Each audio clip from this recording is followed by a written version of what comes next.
Friend, this is Mohammed Nadeem and you are watching my YouTube channel technologist Nadeem. जैसा कि आज का टॉपिक है लॉट टू लॉट वेरिफिकेशन, जो कि एक क्वालिटी कंट्रोल का ही एक पार्ट है।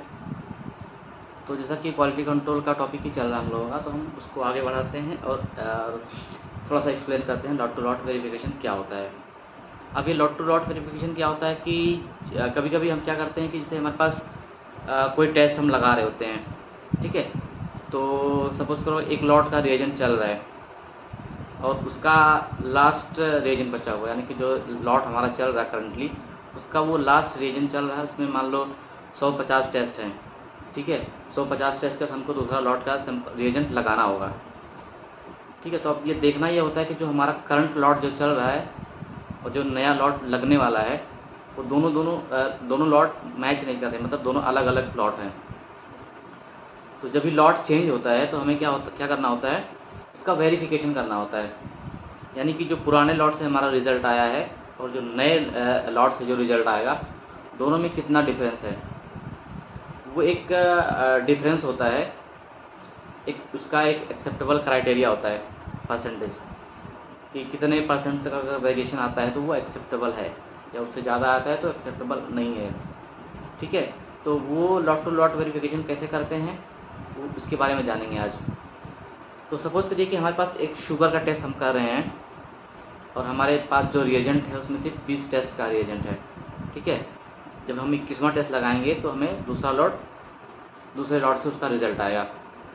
हमने इंस्ट्रूमेंट में 2 रिएजेंट डाल रखे हैं, एक अलग लॉट का है, एक अलग लॉट का है, ठीक है। तो सपोज करो हमारा 20 टेस्ट होने के बाद हमारा दूसरे लॉट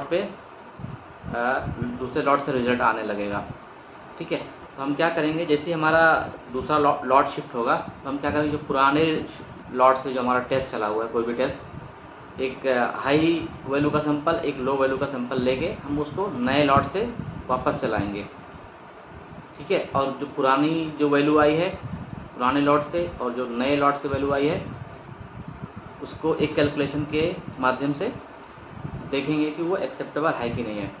अब ये उसका फार्मूला क्या है वो जान लेते हैं।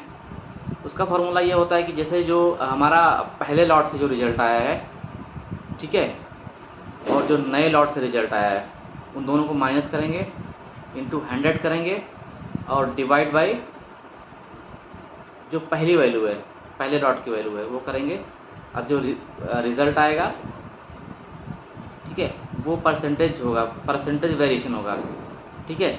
तो सपोज़ करिए कि हमारा अगर पहले लॉट से वैल्यू आई थी 45, ठीक है, पुराने लॉट से। अभी नए लॉट से हमने जब टेस्ट किया तो उसकी वैल्यू आ गई कितना, 43, यानी कि 45 माइनस 43 इज इक्वल टू 2, ठीक है। अब 2 इंटू 100 करेंगे तो हो जाएगा 200 और डिवाइड बाई फर्स्ट वैल्यू यानी कि 45, यानी कि 200 डिवाइड बाई 45, तो ये हो जाएगा हमारा 4.44।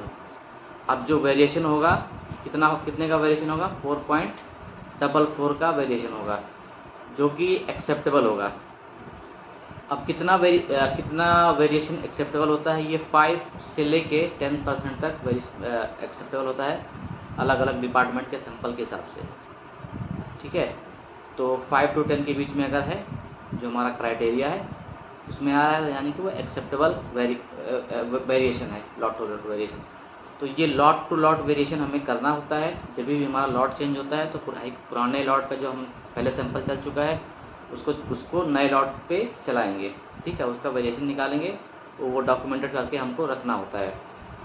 ये जो बड़ी लैब्स होती हैं, जो एनेबल लैब्स होती हैं या नॉन एनेबल होती हैं, सर्टिफाइड लैब्स होती हैं, उनमें ये प्रोसीजर फॉलो किया जाता है। तो ये आप फॉलो करें, क्योंकि कभी ऑडिट जब भी होता है, एक्सटर्नल ऑडिट वगैरह होती है, तो उसमें ये सब पूछा जाता है, ठीक है। तो ये था हमारा लॉट टू लॉट वेरिफिकेशन का फॉर्मूला। इसको कैसे करना है ये आप देख लीजिए, फार्मूला मैं शेयर कर दे रहा हूँ, ठीक है।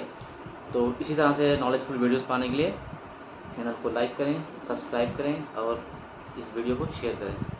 थैंक यू, धन्यवाद।